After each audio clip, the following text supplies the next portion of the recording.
जय श्री श्याम एवरीवन। जैसे कि आपको पता है सीएमए इंस्टीट्यूट के द्वारा मॉडल क्वेश्चन पेपर रिलीज कर दिए गए हैं दिसंबर 2023 के लिए। और आपको पता है ग्रूमिंग इंश्योर एकेडमी आपके साथ हर समय हर कदम पे खड़ी है। तो हम क्या कर रहे हैं, यहाँ पर मॉडल क्वेश्चन पेपर डिस्कस कर रहे हैं डिटेल्ड सॉल्यूशन के साथ, क्योंकि आपको पता है model question paper RTP MTP जो भी होते हैं इंस्टीट्यूट के द्वारा वो कितने ज्यादा इंपॉर्टेंट होते हैं एग्जाम्स के लिए। तो यहाँ पर हम पूरे के पूरे पेपर को, अपने मॉडल क्वेश्चन पेपर को डिस्कस करने वाले हैं डिटेल्ड सॉल्यूशन के साथ। अब इंस्टीट्यूट ने क्या करा था बच्चों कि ना फाइनेंशियल एंड कॉस्ट अकाउंट के क्वेश्चन, बीच में कोई फाइनेंशियल अकाउंटिंग का क्वेश्चन है, कोई कॉस्ट अकाउंटिंग का, तो यहाँ पर हम क्या करने वाले, यहाँ पर हम सबसे पहले सारे के सारे फाइनेंशियल अकाउंटिंग के क्वेश्चन कर लेंगे और इसी वीडियो में हम कॉस्ट अकाउंटिंग के क्वेश्चंस कर लेंगे, जो आपके साथ निशांत सर आपको कॉस्ट अकाउंटिंग कराएंगे। ठीक है जी, तो चलिए विदाउट वेस्टिंग एनी टाइम अपना स्टार्ट करते हैं मॉडल क्वेश्चन पेपर। वीडियो को एंड तक जरूर देखना, सारे के सारे क्वेश्चन यहाँ पर आप समझने की कोशिश करना, उनका लॉजिक समझने की कोशिश करना, कंसेप्ट समझने की कोशिश करना, लाइक करना और वीडियो को ज्यादा से ज्यादा शेयर करना अपने दोस्तों के साथ, ताकि वो भी इन मॉडल क्वेश्चन पेपर का फायदा उठा सके। तो चलिए स्टार्ट करते हैं। क्वेश्चन है बेटा, सबसे पहला question, subscription receive during the year ₹50,000 की सब्सक्रिप्शन रिसीव हुई है ड्यूरिंग द ईयर 50,000 की। Subscription outstanding at the end of year ₹8,000। Subscription outstanding है at the end of year 8,000 की। Subscription outstanding at the beginning of year, subscription outstanding है beginning में 6,000 की। Net income from subscription will be, तो net income from subscription कितनी होनी चाहिए। Net income from subscription का मतलब क्या है कि सब्सक्रिप्शन एक्चुअल में कितनी रिसीव होनी चाहिए थी, या फिर इनकम एंड एक्सपेंडिचर अकाउंट में कितनी सब्सक्रिप्शन आपको क्रेडिट करनी है। ठीक है जी, हाँ जी। तो अब देखो सब्सक्रिप्शन आपको 50,000 की रिसीव हुई है ड्यूरिंग द ईयर, हाँ जी सर। उसके अलावा 8,000 रुपये की subscription outstanding at the end of year. तो जो आउटस्टैंडिंग है वो है तो करंट ईयर की, मिली नहीं है पता लगे, ऐड कर दो। और आउटस्टैंडिंग एट द बिगिनिंग है, यानी कि है पिछले साल की सब्सक्रिप्शन, पिछले साल की सब्सक्रिप्शन है बट रिसीव इस साल हुई होगी, तो पिछले साल की है तो हम क्या करते हैं, पिछले साल की है चाहे रिसीव इस साल हो रही है, बट हम इसे इनकम एंड एक्सपेंडिचर में नहीं डालेंगे। तो बेटा नेट इनकम फ्रॉम सब्सक्रिप्शन या फिर सब्सक्रिप्शन जो क्रेडिट होनी चाहिए इनकम एंड एक्सपेंडिचर में वो है 52,000, यानी कि option C is your correct answer. चलिए नेक्स्ट क्वेश्चन देखते हैं बच्चा। By profit and loss account we get, profit and loss account से हमें क्या निकल के आता है बेटा, आपको पता है ट्रेडिंग अकाउंट से ग्रॉस प्रॉफिट और प्रॉफिट एंड लॉस अकाउंट से नेट प्रॉफिट निकल के आता है सर जी। तो option A is your correct answer, है ना, हाँ जी सर। नेक्स्ट क्वेश्चन देखते हैं। The information for the preparation of receipts and payment account is taken from, जो इन्फॉर्मेशन होती है जिससे हम रिसीट्स एंड पेमेंट अकाउंट बनाते हैं वो कहाँ से ली जाती है। अब बेटा आपको पता है एनपीओ के अंदर क्या होता है, हमारे जो नॉन प्रॉफिट ऑर्गेनाइजेशन होते हैं वहां पर एक receipts and payment account given होता है जनरली, और उसके बेसिस पे हम इनकम एंड एक्सपेंडिचर और बैलेंस शीट बनाते हैं। रिसीट्स एंड पेमेंट अकाउंट में हमारी cash basis of accounting follow होती है। यहाँ पर बेसिकली हमें क्या गिवन होता है, यहाँ पर हमें गिवन होता है रिसीट्स एंड पेमेंट में कि कितनी रिसीट्स हैं और कितनी पेमेंट है, कि कैश के अंदर मेरे कितने पैसे आए हैं और कितने गए हैं। तो सिंपल सीधी बात है, रिसीट्स एंड पेमेंट अकाउंट की जो इन्फॉर्मेशन है वो सारी की सारी कहाँ से आएगी सर, कैश बुक से आएगी। कहाँ से आएगी बच्चों, सर वो आएगी सारी की सारी कैश बुक से। ठीक है जी, इसके अलावा तो कहीं किसी की जरूरत नहीं होती। हाँ जी sir, receipts and payment account कहीं कुछ ना कुछ सिर्फ हम कह सकते हैं एक समरी है कैश बुक की। तो information from preparation of receipts and payment accounts taken from cash book, यानी कि option A is the correct answer. Income and expenditure account तो हमारा एक एक्रूअल बेसिस पे है, तो वो तो हो नहीं सकता। कैश बुक तो है बट बैलेंस शीट नहीं है, ठीक है ना। वो तो income and expenditure receipts and payment account जब हो जाते हैं उसके बाद आप बैलेंस शीट बनाते हैं, और नन तो कुछ है ही नहीं। तो ऑप्शन ए ही करेक्ट है। नेक्स्ट देखते हैं। Endowment fund received by a club is a, जो एंडोमेंट फंड होता है क्लब को रिसीव यानी कि एनपीओ को, वो क्या है। अब बेटा एंडोमेंट फंड कोई भी फंड होता है ना, वो अगर आपका एक कह सकते हैं बहुत बड़े नेचर का है, बड़े अमाउंट का है, तो हम उसे कहते हैं कैपिटल रिसीट है। एंडोमेंट फंड कुछ नहीं है, एक तरह से बेसिकली आपको पैसा मिला, आपने इकट्ठा करके रख दिया और उसे आप कहीं ना कहीं अपने बिजनेस में लगाएंगे, अपनी एनजीओ में लगाएंगे, कुछ कैपिटल एसेट्स क्रिएट करने के लिए। तो इसलिए एंडोमेंट फंड जो अगर किसी भी क्लब को रिसीव हो रहा है या किसी भी एनपीओ को रिसीव हो रहा है, वो उसके लिए क्या है, कैपिटल रिसीट है सर। बिल्कुल सही बात है जी, यानी कि option B is the correct answer. Next देखते हैं। If income is ₹16,000 and deficit debited to capital account is 4,300, कि इनकम हुई हमारी 16,000 रुपए की और डेफिसिट हो गया है कैपिटल फंड के अंदर 4,300 का, देन एक्सपेंडिचर इज, तो बेटा देखो कुछ नहीं है, ये कह रहे हैं कि ना हमारी इनकम हुई थी 16,000 रुपए की और डेफिसिट के अंदर हमारा आया कितना 4,300, तो हमारा एक्सपेंडिचर कितना होना चाहिए। अब बेटा 16,000 की इनकम होने के बावजूद तुमने 4,300 का डेफिसिट यानी कि 4,300 का लॉस दिखा दिया है। तो मेरे बच्चों जब आपने 20,300 का एक्सपेंस करा होगा तभी तो 16,000 रुपए का इनकम होने के बावजूद आपको 4,300 का लॉस दिख रहा होगा। Deficit is what, deficit is loss. तो यानी कि सर द एक्सपेंडिचर इज 20,300। ठीक है जी, एक्सपेंडिचर कितना है 20,300 है सर, यानी कि option C is the correct answer. ठीक है जी, नेक्स्ट देखते हैं। Legacy are generally dash. Legacy को क्या करा जाता है? लेगेसी क्या होती है बेटा? जो एनपी होती है ना, उनको क्या करते हैं, जो बड़े बड़े लोग होते हैं जिनके पास बहुत सारी विल्स होती हैं, प्रॉपर्टीज होती हैं, वो क्या करते हैं, कह देते हैं कि यार हमारे मरने के बाद ये वाली प्रॉपर्टी, अलाना फलाना प्रॉपर्टी इस एनजीओ को मिलेगी, ठीक है जी। तो ये लेगेसी होती है, तो पूरी प्रॉपर्टी मिल रही है। तो लेगेसी कहीं ना कहीं एक कैपिटल है, एक कैपिटल एसेट्स है। तो लेगेसी अगर किसी भी फर्म को मिल रही है, ठीक है ना, प्रॉपर्टी मिल रही है किसी भी पर्सन की, तो उसे क्या करती है, वो कैपिटलाइज करती है, ठीक है जी। हाँ जी, कैपिटलाइज करती है। तो legacy are generally capitalise. So option A is the correct answer. Next देखते हैं, M and N enter into a joint venture. M और एन भाई साहब एंटर कर रहे हैं जॉइंट वेंचर में, जहां पर एम सप्लाई कर रहे हैं गुड्स 12,000 रुपए के, 12,000 रुपए के गुड्स सप्लाई कर रहे हैं M, and spend ₹200 on various expenses, ठीक है जी। तो 12,000 रुपए के गुड्स खरीदे और 200 रुपए खर्च कर दिए, यानी कि एम भाई साहब ने 12,200 रुपए खर्च कर दिए सर, ठीक है।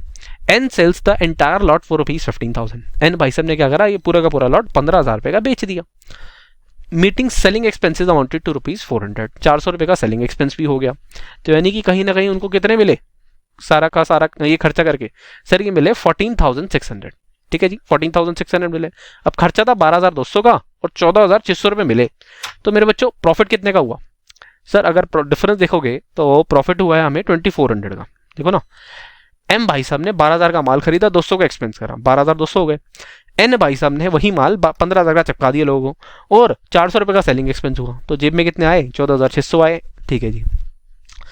अब 2,400 रुपए का प्रॉफिट हुआ और प्रॉफिट शेयरिंग रेशियो क्या है? प्रॉफिट शेयरिंग रेशियो इक्वल है, तो यानी कि दोनों का 1200 का प्रॉफिट हो गया सर, हो गया जी। हाँ जी sir. N remits M the amount due. N भाई साहब ने एम को रेमिट कर दिया, जो भी अमाउंट उनका बनता था। The amount of remittance will be, तो ये एम भाई साहब थे, एन भाई साहब थे, तो एन भाई साहब को कितना अमाउंट रेमिट करना है?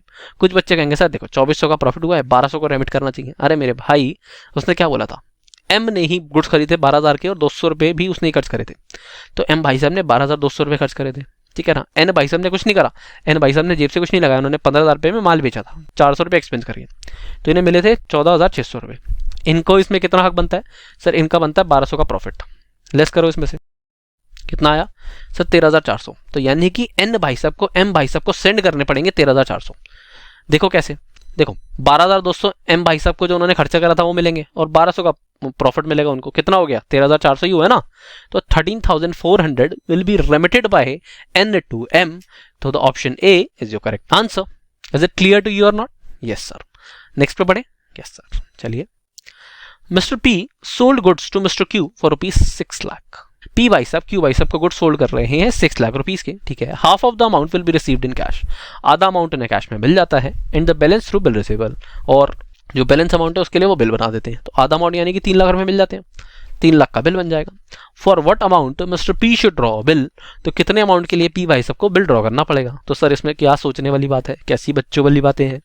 6 लाख रुपए का माल बेचा था, 3 लाख रुपए कैश में मिल गए, तो 3 लाख रुपए का क्या करेंगे? 3 लाख रुपए का बिल बना देंगे। सो option A is your correct answer. अब बेटा इतना आसान क्वेश्चन देखने के बाद ना हमें डाउट आ जाता है, यार सही भी है नहीं है, क्वेश्चन गलत पढ़ लिया या ऑप्शन गलत पढ़ लिया। चलो कोई नहीं, बहुत आसान है। नेक्स्ट पढ़ते हैं। A person who endorses a bill is called, जो पर्सन एंडोर्स करता है बिल वो क्या कहलाता है? तो बेटा देखो, drawer is the person who draws the bill, drawee is the person who accept the bill, ठीक है जी। Endorser is the person who endorses the bill, endorser is the person who endorses the bill. And endorsee याद रखना, endorsee होता है एक, endorsee is a person who receives the bill under endorsement।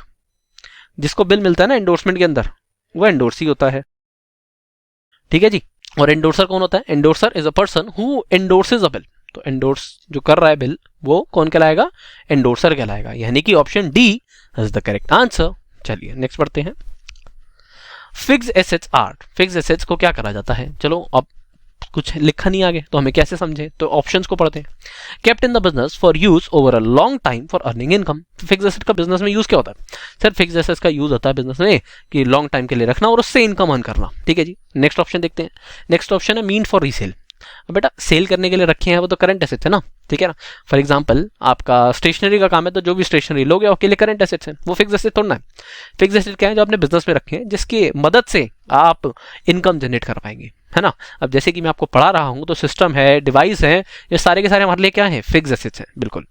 या फिर देखो option C, meant for conversion into cash as quickly as possible, convert कर दिया जाए उसे कैश में एज क्विकली एज पॉसिबल। नहीं सर, ऐसा तो नहीं है, फिक्स्ड एसेट को हम जनरली जल्दी से कैश में कन्वर्ट नहीं करते हैं। ऑल ऑफ द अबव तो हो ही नहीं सकता भाई, आपस में कॉन्ट्राडिक्ट कितना कर रहे हैं। तो option A is the correct answer, क्योंकि फिक्स्ड एसेट को बिजनेस में हम रखते हैं लॉन्ग पीरियड के लिए ताकि उससे इनकम जनरेट कर पाए। Am I right? So option A is the correct answer. Next देखते हैं बेटा, gross profit is equal to, gross profit किसके इक्वल होता है? तो बेटा ग्रॉस प्रॉफिट क्या होता है? ग्रॉस प्रॉफिट कैसे निकलता है? सर ट्रेडिंग अकाउंट से निकलता है। अरे वो तो मेरे को भी पता है, तो सर आपको और नहीं पता क्या? तो बेटा ग्रॉस प्रॉफिट के लिए क्या फॉर्मूला होता है? Sir gross profit is equal to sales minus में कॉस्ट ऑफ गुड्स सोल्ड। और कॉस्ट ऑफ गुड्स सोल्ड का क्या फॉर्मूला होता है मेरे बच्चे? Sir cost of goods sold का फॉर्मूला होता है ओपनिंग स्टॉक प्लस में परचेजेस प्लस में डायरेक्ट एक्सपेंस माइनस में क्लोजिंग स्टॉक। होता है कि नहीं होता? होता है सर। अब देखो, gross profit is equal to sales minus cost of goods sold, यानी कि option A is the correct answer. Am I right or not? Yes sir, you are very very right. Very good. Then we have to move on the next question. Income statement of a charitable institution is known as, income statement जो होती है charitable institution की, उसे क्या कहा जाता है? But charitable institution कह लो या NPO कह लो या NGO कह लो, एक ही बात है। NPO की जो income statement होती है वो क्या होती है? इनकम एंड एक्सपेंडिचर अकाउंट होती है। बेटा receipts and payment account is just a summary of cash book, बताया था ना आपको? हाँ जी। तो income statement of a charitable organisation या charitable institution is known as income and expenditure account, यानी कि option C is the correct answer. Trading और प्रॉफिट एंड लॉस अकाउंट जो है ना, वो कहाँ यूज होते हैं? वो यूज होते हैं सर प्रॉफिट अर्निंग ऑर्गेनाइजेशन में। रिसीट्स एंड पेमेंट अकाउंट क्या है? Receipts and payment account cash basis of accounting follow हो रही है sir, summary of cash book है ना? हाँ जी। नेक्स्ट पढ़ते हैं। If sales are rupees 2000 and the rate of gross profit on cost of goods sold is 25%, कि हमने सेल करी है बेटा 2000 रुपए की, अरे वाह, एसपी है 2000 रुपए, कॉस्ट ऑफ गुड्स सोल्ड है 25% ऑन कॉस्ट, ठीक है जी, यानी कि जो जीपी रेशियो है वो है 25% on cost. Then the cost of goods sold will be, cost of goods sold क्या होगा? अब मेरे बच्चों जीपी है 25% ऑन कॉस्ट और ये हमें एसपी गिवन है, तो 25% on cost, 25 upon 100 on cost किसके इक्वल होता है भाई? Sir 25 upon 100 is equal to 25 upon में 125 ऑन सेल। होता है कि नहीं होता? क्यों होता है सर? देखो मेरे भाई, कुछ नहीं, when the cost is 100 then the profit is 25, है ना? When the cost is 100 then the profit is 25। अब एसपी क्या होता है मेरे भाई? सर एसपी होता है कॉस्ट प्लस प्रॉफिट। होता है कि नहीं होता? अरे होता है सर। बेटा कॉस्ट 100 थी, प्रॉफिट 25 था, तो मैंने कहा अगर कॉस्ट 100 है प्रॉफिट 25 है तो एसपी क्या होगा? आपने कहा सर एसपी होगा 125। अब मैं पूछ रहा हूँ प्रॉफिट ऑन एसपी क्या होगा? तो आपने कहा सर 25 का प्रॉफिट तो सेम ही रहेगा, एसपी 125 है तो 25 upon 124 one SP, 25 upon 125 one sale. ऐसा क्यों करा? क्योंकि सर हमें सेलिंग प्राइस गिवन था, तो मैं कहता हूँ 2000 का मेरा एसपी है, 25 अपॉन 125 हमारा ग्रॉस प्रॉफिट होगा, यानी कि कितने का? 1/5, यानी कि 400 रुपये का प्रॉफिट होगा। हाँ जी। तो अब बेटा सेल्स में से मैं माइनस कर दूंगा अगर प्रॉफिट, तो मेरे पास क्या आ जाएगा? सर मेरे पास ना क्या आ जाएगा? कॉक्स आ जाएगा, कॉस्ट ऑफ गुड्स सोल्ड आ जाएगा। तो सेल्स है 2000 की, प्रॉफिट है 400 का, तो कॉक्स आ गया 1600 रुपये। हाँ की ना? हाँ जी सर। पक्का? Sure sir. यानी कि option A is the correct answer. Yes और नॉट? Yes sir. आगे बढ़ते हैं। The receipts and payment account of a non profit organisation is a, जो रिसीट्स एंड पेमेंट अकाउंट है नॉन प्रॉफिट ऑर्गेनाइजेशन का, वो क्या नेचर का है? नॉमिनल अकाउंट है, रियल अकाउंट है, इनकम स्टेटमेंट अकाउंट है या फाइनेंशियल अकाउंट है? अब बेटा आपको पता है नॉमिनल अकाउंट क्या होते हैं?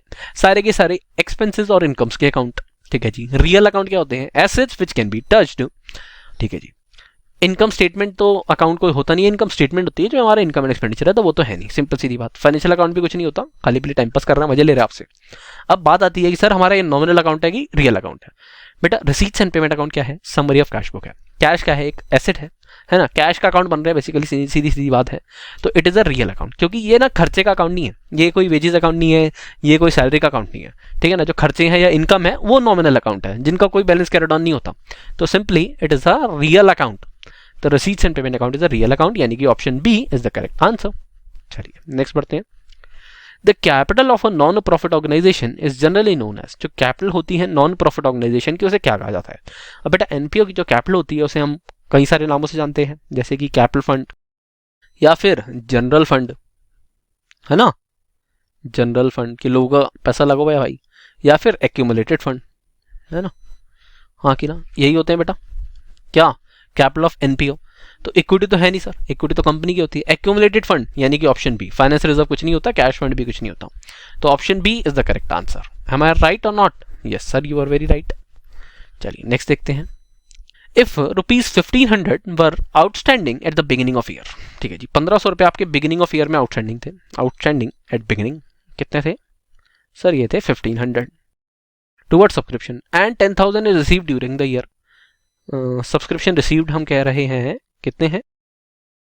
Subscription received is equal to ₹10,000 with ₹2500 still outstanding at the end of year. Outstanding at the end of year कितने हैं भाई? सर आउटस्टैंडिंग एट एंड है हमारे 2500, ठीक है। The amount to be taken to receipts and payment account, तो amount receipts and payment account में कितनी जानी चाहिए? तो मेरे बच्चों amount receipts and payment account में कितनी जाती है? Sir receipts and payment account में जाती है जितना हमें रिसीव हुआ है। रिसीव कितना हुआ? 10,000 रुपये। तो यानी कि इसके अगर इसके हिसाब से चलेंगे तो आना चाहिए 10,000 रुपये, यानी कि ऑप्शन सी। और अगर इनकम एंड एक्सपेंडिचर के अकाउंट के हिसाब से जाएंगे कि वो पूछे कि इनकम एंड एक्सपेंडिचर में कितनी जानी चाहिए, क्योंकि ना यहाँ पर अगर रिसीट्स एंड पेमेंट अकाउंट बोल रहा है तो इसका मतलब कुछ ना कुछ गड़बड़ झाला है। क्यों? क्योंकि आपको यार सब्सक्रिप्शन रिसीप्ट तो सीधी सीधी गिवन थी, इसलिए। तो मेरे हिसाब से या तो इसे इनकम एंड एक्सपेंडिचर होना चाहिए, ठीक है ना, या हो भी सकता है कि रिसीट्स एंड पेमेंट अकाउंट देके 10,000 रुपये बोल रहा हूँ।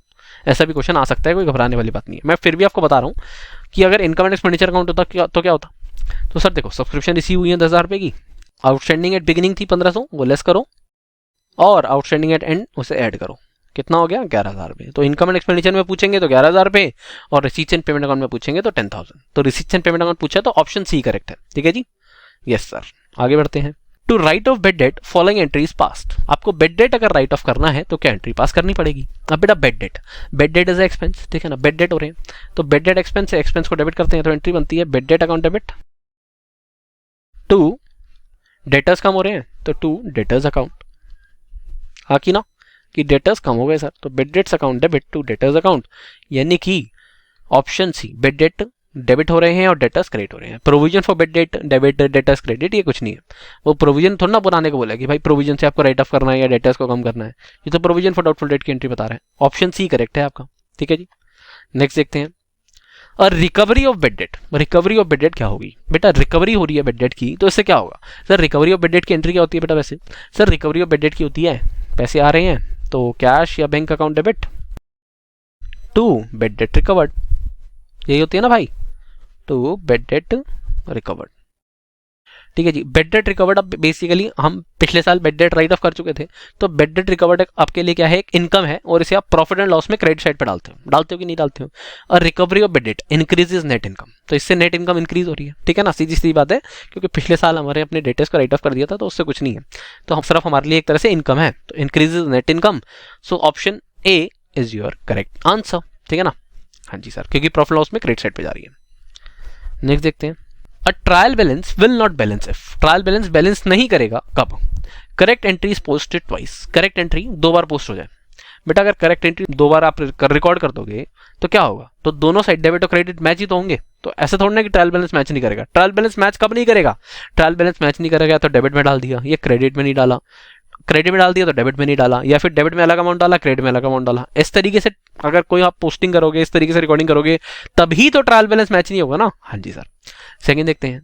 The purchase on credit basis is debited to purchases and credit to cash, तो यानी कि भाई क्रेडिट परचेज करी थी और कैश परचेज की एंट्री डाल दी, तो माना कि आपने अपने क्या नहीं क्रेडिटर्स नहीं दिख रहे होंगे और कैश कम हो रहा होगा, बट बेटा ट्रायल बैलेंस तो मैच हो रहा होगा ना, क्योंकि आपने डेबिट और क्रेडिट इक्वल डाला है। हाँ जी सर।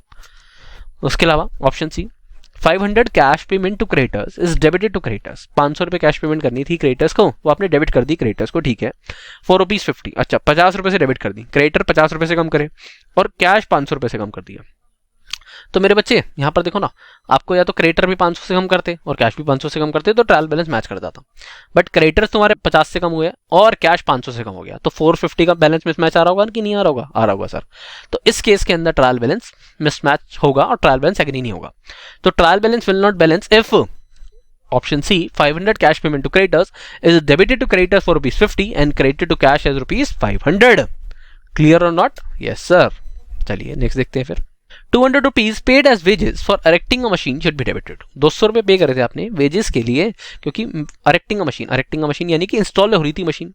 अब मेरे बच्चों आप बात को समझिए जरा, मशीनरी इंस्टॉलेशन, कोई भी आप एसेट परचेज करते हैं ना, तो जब तक वो एसेट रेडी टू यूज की कैटेगरी में नहीं आ जाता, उस पर होने वाले सारे खर्चों को आप क्या करते हैं, कैपिटलाइज करते हैं। यानी कि 200 रुपए आप पे कर रहे थे वेजेस के, आपको लग रहा है कि वेजेस टू कैश की एंट्री होनी है, बट आपने इंस्टॉलेशन के टाइम पे दिया था तो एंट्री जानी थी मशीन टू कैश। ठीक है जी, तो डेबिटेड टू मशीनरी अकाउंट या मशीन अकाउंट, है ना। हाँ जी, तो option B is the correct answer. कुछ बच्चों को लगेगा A, but option B is the correct answer. चलिए नेक्स्ट देखते हैं। Bad debt is a confirmed, bad debt क्या है, is a confirmed loss. Simple सीधी बात है भाई, बेड डेट हो रहे हैं, डेटर्स पैसे नहीं दे रहे, लॉस है? तो option A is the correct answer. Profit नहीं हो सकता, रेवेन्यू नहीं हो सकता, और नन ऑफ द अबव का तो कोई क्वेश्चन ही नहीं उठता सर। ठीक है जी, नेक्स्ट देखते हैं। A and B purchase a piece of land for ₹40,000। A और बी भाई साहब मिलके ना एक लैंड परचेस कर लेते हैं पार्टनरशिप में 40,000 रुपए की। कह रहे हैं रियल एस्टेट का धंधा करेंगे। अरे 40,000 रुपए का धंधा करोगे तुम यार, high. And sold it for ₹60,000। अरे वाह, 40,000 वाली लैंड 60,000 की बेच दी, 20,000 का मुनाफा, मजे आ गए सर। ठीक है जी, ठीक है जी, 2021 में बेच दी। Originally A had contributed 24,000। A भाई साहब ने 24,000 रुपए कॉन्ट्रीब्यूट करे थे, और बी भाई साहब ने 16,000 रुपए कॉन्ट्रीब्यूट करे थे। तो अगर हम देखें कैपिटल की क्या रेशो है, तो सर कैपिटल की रेशो है 4 6 24, 4 4 16, 6:4। तो बेटा अब यहाँ पर हमें अपने प्रॉफिट को भी किस रेशो में बांटना चाहिए फिर, सर प्रॉफिट को भी बांटना चाहिए 6:4 में। बट अब पहले देख लेते हैं क्वेश्चन में मांग क्या रहा है। वैसे तो बेटा अगर क्वेश्चन में कुछ भी गिवन नहीं होता तो हम क्या करते हैं, प्रॉफिट को इक्वल रेशो में बांटते हैं। What will be the profit on venture, venture का प्रॉफिट क्या है। तो देखो आपको घुमा के सीधा सीधा पूछ लिया प्रॉफिट का वेंचर क्या है। अरे प्रॉफिट का वेंचर तो 40,000 की लैंड खरीद के 60,000 की बेची थी, तो वेंचर का प्रॉफिट तो 20,000 पे था, खत्म हो गई बात। ठीक है ना, हमें कुछ करने की जरूरत ही नहीं थी। तो आपको तभी मैं दिखा रहा था कि सबसे पहले क्वेश्चन को पढ़िए कि what is the requirement of question. So option A is the correct answer. Next देखते हैं। A for a joint venture with B purchase goods costing ₹2 lakh. A भाई साहब बी के साथ जॉइंट वेंचर करते हैं और 2 लाख के गुड्स परचेज कर लेते हैं। बी भाई साहब क्या करते हैं, हाई सोल्ड कर देते हैं 80% ऑफ द गुड्स फॉर ₹2,50,000। अब 2 लाख का 80%, 2 लाख का 80% कितना आता है, 1,60,000 के गुड्स कितने के बेच दिए जाते हैं, 1,60,000 के गुड्स मेरे बच्चों 2.5 लाख के बेच दिए जाते हैं। ठीक है जी, उसके बाद 40,000 के गुड्स बच गए होंगे। ठीक है, balance of goods were taken over by B at a cost less 25%। जो बैलेंस गुड्स होते हैं वो बी के द्वारा टेकन ओवर करी जाते हैं 25% लेस कॉस्ट पे। तो 40,000 का 25% 10,000, यानी कि 40,000 वाला माल वो 30,000 में ले गए। ठीक है जी, अब बेटा तुमने माल खरीदा था 2 लाख का, और माल एक तरह से आपका सोल्ड आउट हो गया, सारा का सारा खत्म हो गया 2,80,000 में। तो 2 लाख वाला माल 2,80,000 का चला गया।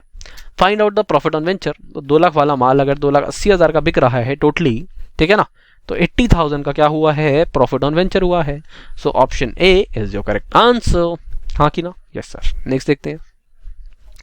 What is the nature of joint venture with को वेंचर अकाउंट। तो जॉइंट वेंचर का जो है nature, what is the nature of joint venture with को वेंचर। जॉइंट वेंचर का जो अकाउंट है वो को वेंचर अकाउंट के साथ क्या नेचर होती है। हाँ जी, तो बेटा जॉइंट वेंचर का अकाउंट है, को वेंचर के साथ क्या नेचर होगी, पर्सनल अकाउंट इन नेचर होगा, है ना। हाँ जी, उसके बाद अब promissory note contains an. Promissory note क्या होता है बेटा, प्रोमिसरी नोट नाम से पता लग रहा है जहां पर हम प्रॉमिस कर रहे हैं, और promissory note contains an undertaking और प्रॉमिस टू पे, यानी कि option A is the correct answer. और बिल रिसीवेबल या बिल ऑफ एक्सचेंज क्या है, एक ऑर्डर टू पे है। ठीक है जी, हाँ जी सर। ए परचेज गुड्स कॉस्टिंग ₹42,500। ए भाई साहब 42,500 के गुड्स परचेज करते हैं। बी भाई साहब सोल्ड कर देते हैं उसे 40,000 रुपए के, मतलब उसमें से 40,000 के गुड्स 50,000 में सोल्ड कर देते हैं। टोटल गुड्स खरीदे 42,500 के, 40,000 वाले गुड्स चिपका दिए लोगों को 50,000 के। ठीक है जी, balance goods were taken over by B at the same gross profit. Balance goods जो हैं वो ए भाई साहब सेम ग्रॉस प्रॉफिट पे ले जाते हैं। अब ये पहले देखना पड़ेगा कितने का प्रॉफिट हुआ। देखो 40,000 वाली कॉस्ट 50,000 में बिक गए, 10,000 का प्रॉफिट हुआ, 40,000 की कॉस्ट थी, तो 25% ऑन कॉस्ट है कि नहीं है। हाँ जी सर, 25% ऑन कॉस्ट है। हाँ जी सर, 25% ऑन कॉस्ट प्रॉफिट कमा रहे हैं। अब देखो 42,500 में से 40,000 का माल बिक गया, तो बाकी 2,500 के जो गुड्स हैं उस पर भी 25% का प्रॉफिट कमाया होगा। तो 2,500 का 25% कितना आता है सर, ये आ जाता है 625। ठीक है जी, हाँ जी sir. The amounts of goods taken over will be, तो अमाउंट ऑफ गुड्स कितने में चले गए, तो अमाउंट ऑफ गुड्स जो देखो 2500 वाले माल 625 के प्रॉफिट पे, तो 2500 प्लस में 625 यानी कि 3125 में माल चला गया। ठीक है जी, कॉस्ट की बात करोगे तो 2500 वाला माल गया है, और टोटल अमाउंट अगर मैं बात करूं तो 3125 है, तो अमाउंट ऑफ गुड्स है, तो इसलिए 3125 यानी कि option A is the correct answer. Next देखते हैं, the main purpose of financial accounting. Financial accounting का मेन पर्पस क्या है बेटा? फाइनेंशियल अकाउंटिंग का मेन पर्पस क्या होता है? फाइनेंशियल अकाउंटिंग का मेन पर्पस होता है ताकि हम अपने शेयर होल्डर को एक सही रिपोर्ट प्रेजेंट कर सकें कि हमारे बिजनेस की क्या सिचुएशन है ना? हाँ जी। कॉस्ट अकाउंटिंग का क्या पर्पस होता है? तो हम देख सके कि हमारी क्या कॉस्टिंग आ रही है किस जगह पे, ताकि हम अपनी कॉस्ट को कम कर सके, है ना? हाँ जी। So main purpose of financial accounting is to provide financial information to the shareholder. ठीक है जी, बाकी भी देख लेते हैं। टू मेंटेन बैलेंस शीट, अरे सर कैसी बातें कर रहे हो, बैलेंस शीट एक बाय प्रोडक्ट है तो ये तो नहीं होगा। टू मिनिमाइज टैक्सेस, यार अकाउंट्स बना के कम से टैक्स कम होते हैं तुम्हारे, है ना? नहीं सर, तो ये भी नहीं होगा। To keep track of liabilities, भाई बैलेंस शीट में लायबिलिटी सारी आ जाती है, बिना फिर फाइनेंशियल अकाउंटिंग की क्या जरूरत है? तो ये भी कुछ ऐसा फालतू का रीजन है। हमारा मेन पर्पस क्या है फाइनेंशियल अकाउंटिंग बनाने का? ताकि हम फाइनेंशियल इन्फॉर्मेशन अपने शेयर होल्डर को दिखा सके। So option A is the correct answer. Next देखते हैं, trial balance is used to check the accuracy of. Trial balance क्या करता है? चेक करता है एक्यूरेसी। किस चीज की एक्यूरेसी? Trial balance. देखो सबसे पहले क्या होता है, सबसे पहले रिकॉर्डिंग होती है, जर्नल एंट्री रिकॉर्ड होती है, फिर पोस्टिंग करते हैं उसकी, और पोस्टिंग के बाद उसको समराइज करके ट्रायल बैलेंस में लिखते हैं। तो trial balance is used to check the accuracy of ledger account balances, यानी कि option B is the correct answer. Balance sheet के बैलेंसेस नहीं होते क्योंकि बैलेंस शीट बाद में बनती है। कैश फ्लो स्टेटमेंट के कोई बैलेंस ऐसे होते नहीं है, और इनकम स्टेट बैलेंसेस ऐसा कुछ नहीं है, तो option B is the correct answer. ठीक है जी, money spent ₹12,000 on travelling expenses of the directors on a trips abroad for purchase of capital asset. तो 12,000 रुपए का खर्चा करा गया ट्रैवलिंग एक्सपेंस में। ठीक है जी, क्योंकि हमारे डायरेक्टर भाई साहब क्या गए थे, बाहर गए थे, अब्रॉड। ठीक है जी, आउट ऑफ इंडिया गए थे, बेसिकली अब्रॉड गए थे, क्योंकि कैपिटल एसेट परचेज करना था। अब मैंने आपको थोड़ी देर पहले बताया था कि कोई भी एसेट परचेज करने के टाइम पे अगर आप कोई भी खर्चा कर रहे हैं, ठीक है जी, जब तक वो एसेट रेडी टू उसकी कैटेगरी में नहीं आ जाता, वो सारा का सारा खर्चा उस एसेट की कॉस्ट का पार्ट बनेगा। तो ये 12,000 रुपए का जो ट्रेवलिंग एक्सपेंस है ना मेरे बच्चे, ये आपके लिए मशीन की कॉस्ट का पार्ट बन जाएगा। ठीक है जी, तो purchase of capital asset is a capital expenditure. So option A is the correct answer. ठीक है जी, रेवेन्यू एक्सपेंडिचर नहीं है, डेफर्ड रेवेन्यू एक्सपेंडिचर भी नहीं है, नन ऑफ द अबव भी नहीं है, option A is the correct answer. Next देखते हैं, which of these errors affect 2 और मोर अकाउंट्स। कौन से इनमें से एरर्स हैं जो 2 या 2 से ज्यादा अकाउंट आपको अफेक्ट करते हैं? Error of complete omission. अब कंप्लीट ओमिशन के अंदर क्या होता है, आप पूरी की पूरी एंट्री रिकॉर्ड करना भूल गए, तो डेबिट भी रिकॉर्ड नहीं करा, क्रेडिट भी रिकॉर्ड नहीं करा, तो 2 अकाउंट अफेक्ट हो रहे हैं। ठीक है जी, error of principle. Error of principle क्या होता है, आपने क्या करते हो यहाँ पर प्रिंसिपल्स को ओवरराइड कर देते हो, यानी कि आपका जो कोई सपोज रेवेन्यू एक्सपेंडिचर का था नेचर और आपने कैपिटल एक्सपेंडिचर में दिखा दिया। ठीक है जी, आपको दिखाना था ट्रैवलिंग एक्सपेंस, आपने अपनी कार को डेबिट दे दिया, तो बेटा 2 अकाउंट अफेक्ट हुए ना, ट्रैवलिंग एक्सपेंस भी अफेक्ट हुआ और कार भी अफेक्ट हुई, तो ये भी 2 या 2 से ज्यादा अकाउंट अफेक्ट कर रहा है। Error of posting to the wrong account. आपने पोस्टिंग कर दी रॉन्ग अकाउंट में, आपने राम को डेबिट देना था, आपने राम को डेबिट देने की जगह शाम को डेबिट दे दिया। अब भाई साहब यहाँ पर राम भी अफेक्ट हुए कि उनके अकाउंट में डेबिट नहीं गया, और यहाँ पर शाम भी अफेक्ट हुए क्योंकि उनके अकाउंट में डेबिट चला गया, तो यहाँ पर भी 2 या 2 से ज्यादा अकाउंट अफेक्ट हो रहे हैं। तो ऑल दीज एरर्स अफेक्ट 2 और मोर अकाउंट्स, तो यानी कि option D is the correct answer. Next देखते हैं बच्चों, purchase price of a machine is ₹8,90,000। Purchase price है मशीन का 8,90,000 रुपए। फ्रीट एंड कार्टेज है 7,000। ठीक है जी, इंस्टॉलेशन चार्जेस है 30,000 और इंश्योरेंस चार्जेस है 20,000। रेजिडुअल वैल्यू, रेजिडुअल वैल्यू बोले तो क्या बेटा, स्क्रैप वैल्यू। स्क्रैप वैल्यू क्या करते हैं हम, लेस करते हैं। ठीक है ना, इससे क्या निकलेगा, इससे निकलेगा टोटल डेप्रिशिएबल अमाउंट।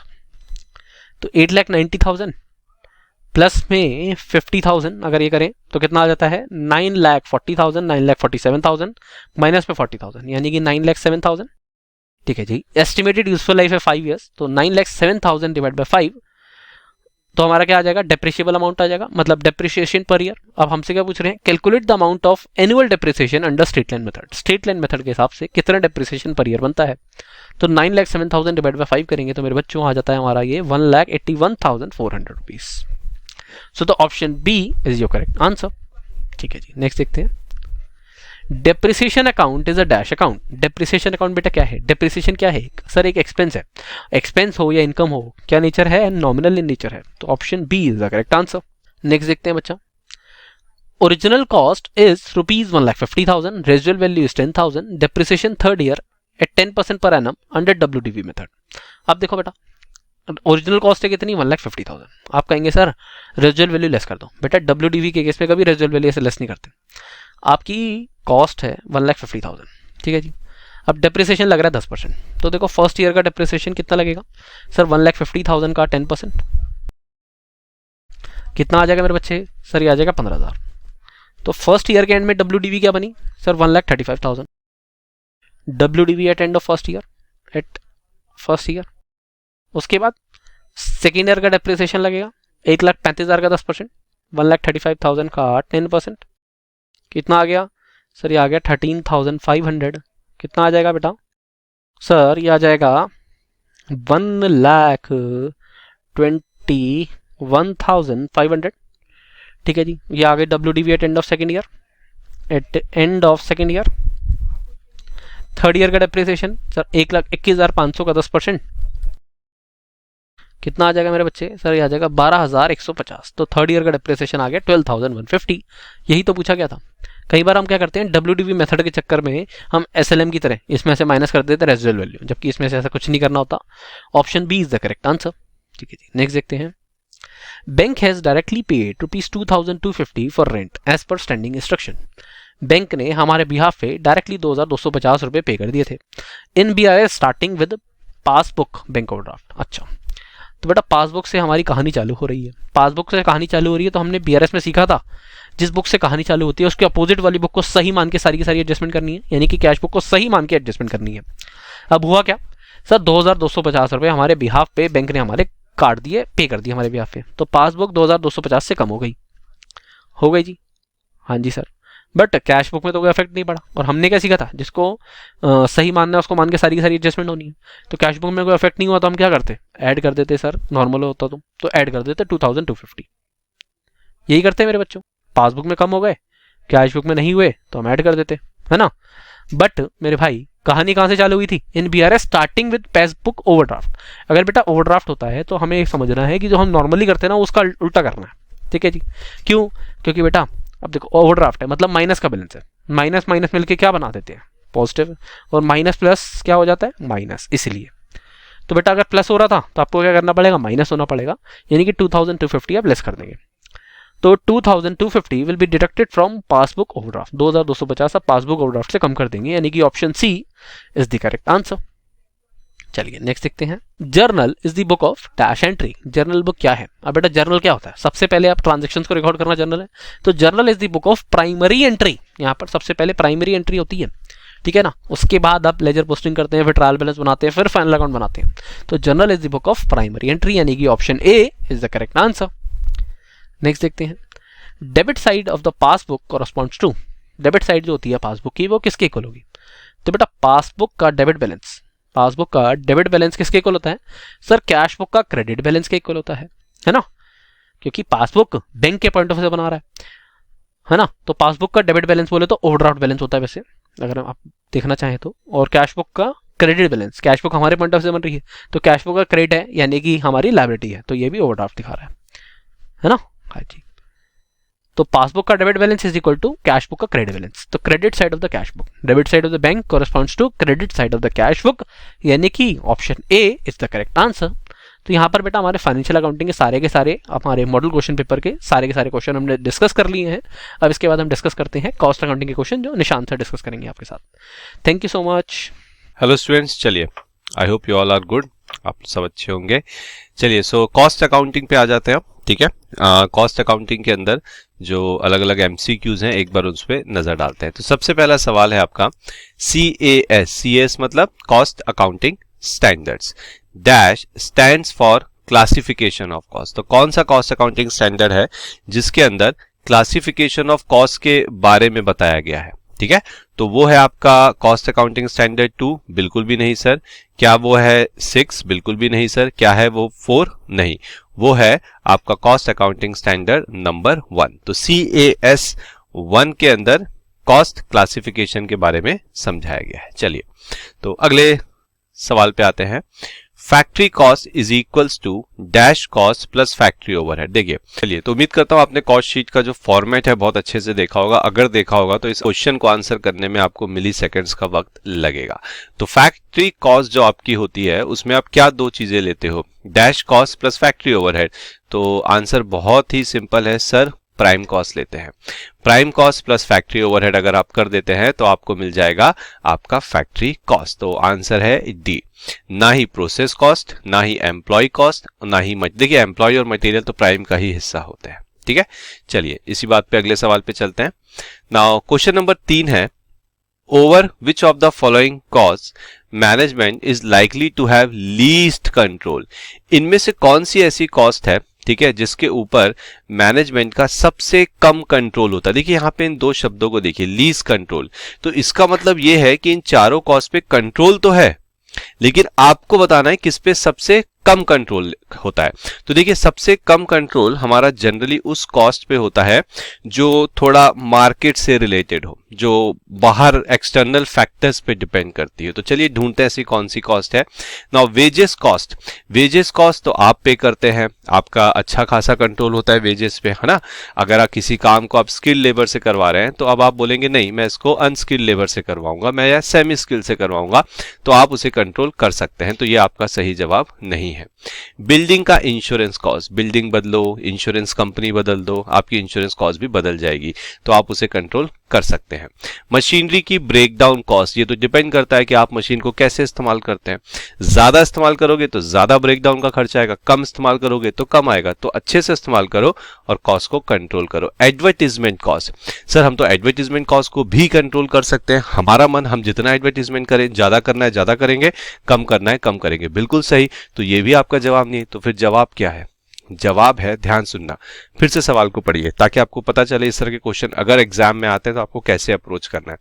आपको बताना है इन चारों में से सबसे कम कंट्रोल किस पे होता है। मैंने क्या कहा था, चारों पे कंट्रोल होता है, आपको बताना है सबसे कम।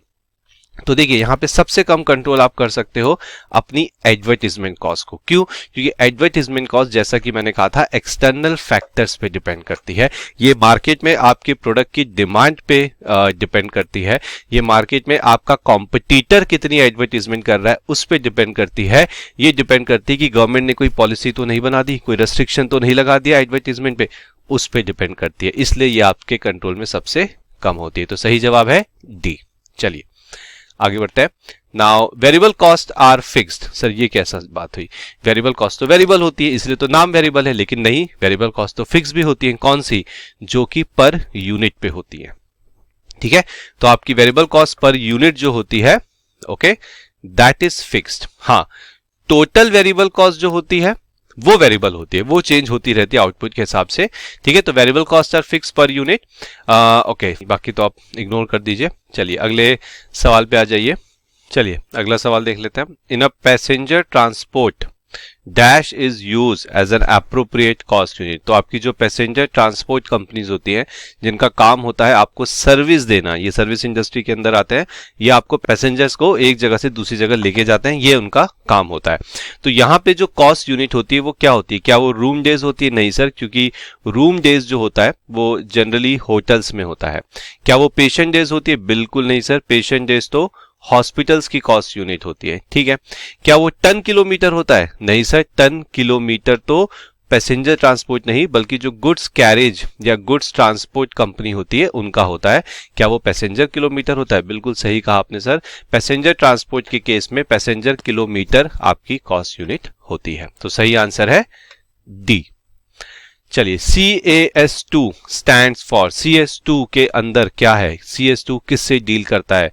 क्या वो average equalize cost of transportation से डील करता है? क्या वो मटेरियल से डील करता है?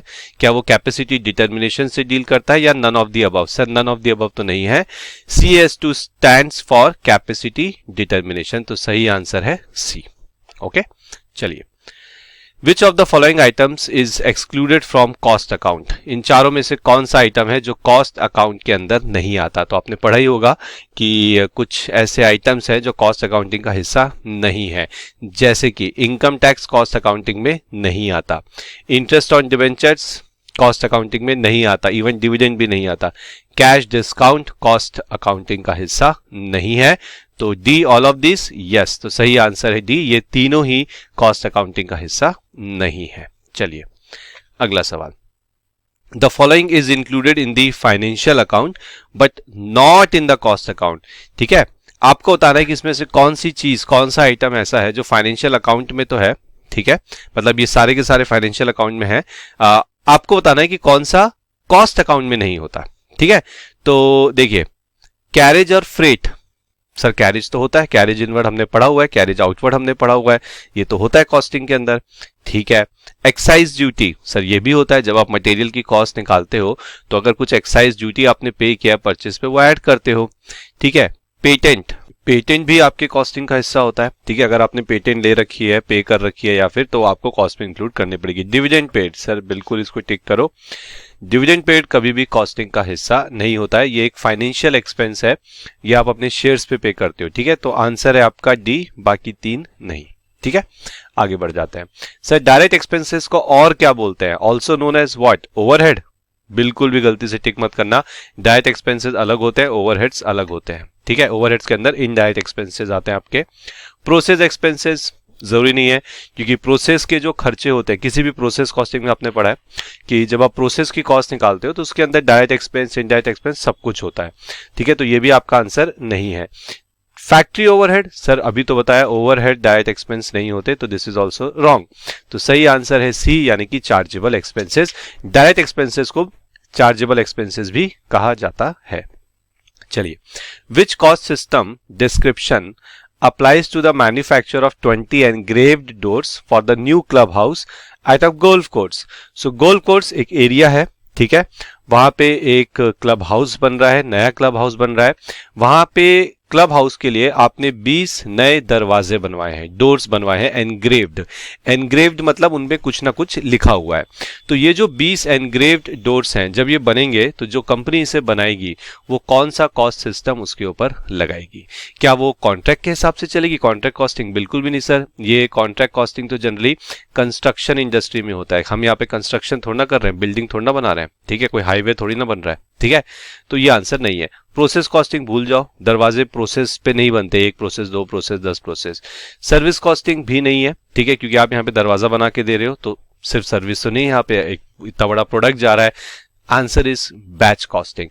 जब आप प्रोडक्शन करोगे इन 20 एनग्रेव्ड डोर्स का तो उसे आप बैचेस में करोगे। चलिए अगला सवाल देखते हैं। विच of the following is not a relevant cost? इसमें से कौन सी कॉस्ट रिलेवेंट कॉस्ट नहीं है? रिलेवेंट कॉस्ट वो होती है जो डिसीजन लेने पे चेंज हो जाती है। ठीक है, रिप्लेसमेंट कॉस्ट, सर ये तो बहुत अच्छे से हमें पता है कि जो रिप्लेसमेंट कॉस्ट है वो रिलेवेंट कॉस्ट होती है।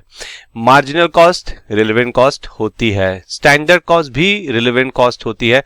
तो सर एक ही बचा है जो आपने छोड़ दिया, जिसे हम बोलते हैं संक कॉस्ट।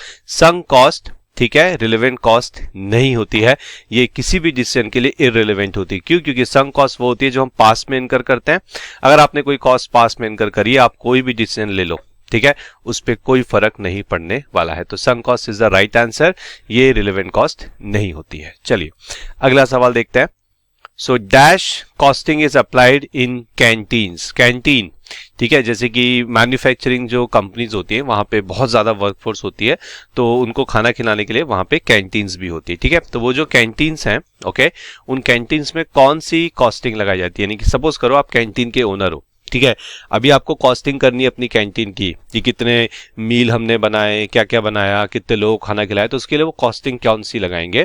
क्या वो कॉन्ट्रैक्ट कॉस्टिंग लगाएंगे? बिल्कुल भी से कॉन्ट्रैक्ट कॉस्टिंग तो कंस्ट्रक्शन में लगती है। क्या वो ऑपरेटिंग कॉस्टिंग लगाएंगे? हो सकता है। क्या वो प्रोसेस कॉस्टिंग लगाएंगे? बिल्कुल भी नहीं। प्रोसेस कॉस्टिंग तो वहां होती है जहां पे प्रोडक्शन होता है, प्रोसेसेस में, तो यहाँ पे ऐसा कुछ भी नहीं हो रहा है। क्या वो बैच कॉस्टिंग लगाएंगे? क्या वो कुछ प्रोडक्शन कर रहे हैं जो बैचेस में बनता है? तो बैच कॉस्टिंग में आंसर नहीं है, तो सही जवाब है ऑपरेटिंग कॉस्टिंग, यानी कि सर्विस कॉस्टिंग। कैंटीन एक ऐसी जगह है जहां सर्विस दी जाती है, तो इसलिए यहां पे आप ऑपरेटिंग यानी कि सर्विस कॉस्टिंग का इस्तेमाल करेंगे। अगला सवाल देखते हैं। In case of dash costing, cost are ascertain only after they have been incurred. कौन सी ऐसी कॉस्टिंग मेथड है जहां पे कॉस्टिंग को असर्टेनमेंट, ठीक है, यानी कि हम अपनी कॉस्ट को जानते हैं कब? जब वो इनकर हो चुकी है। जब वो इनकर हो जाती है उसके बाद हम देखते हैं कि हमारा खर्चा कितना आया। तो क्या वो एब्जॉर्प्शन कॉस्टिंग है? बिल्कुल भी नहीं। एब्जॉर्प्शन कॉस्टिंग में तो ओवरहेड्स होते हैं जो कि प्री डिटरमिन्ड बेसिस पे होते हैं। बाकी कॉस्ट भी क्या स्टैंडर्ड? सही, तो नाम से स्टैंडर्ड है, यहाँ पे हर चीज एस्टिमेटेड होती है। क्या वो मार्जिनल? बिल्कुल भी नहीं। तो सही जवाब है आपका यहाँ पे सी, यानी कि हिस्टोरिकल। देखो नाम से ही समझ में आ रहा है, हिस्टोरिकल मतलब इसके अंदर हिस्ट्री है, यानी कि इसके अंदर वो कॉस्ट है जो हिस्ट्री यानी कि पास्ट में इनकर ऑलरेडी हो चुकी है। तो सही जवाब है आपका सी। चलिए अगला सवाल देखते हैं। Opportunity cost is the best example of, ठीक है। तो क्या अपॉर्चुनिटी कॉस्ट संक कॉस्ट होती है? बिल्कुल भी नहीं। अपॉर्चुनिटी कॉस्ट एक रिलेवेंट कॉस्ट होती है, ध्यान रखिए। देखो मैंने आपको आंसर बता दिया, ठीक है। तो आंसर है C, opportunity cost is the best example of relevant cost. तो ना ही ये संक होती है, ना ही ये स्टैंडर्ड कॉस्ट होती है, और ना ही ये आपकी इररिलेवेंट कॉस्ट होती है। ये होती है रिलेवेंट कॉस्ट, यानी कि आंसर है आपका सी। तो ये थे आपके कॉस्ट अकाउंटिंग के multiple choice questions. I hope आपको अच्छे से क्लियरिटी आ चुकी होगी।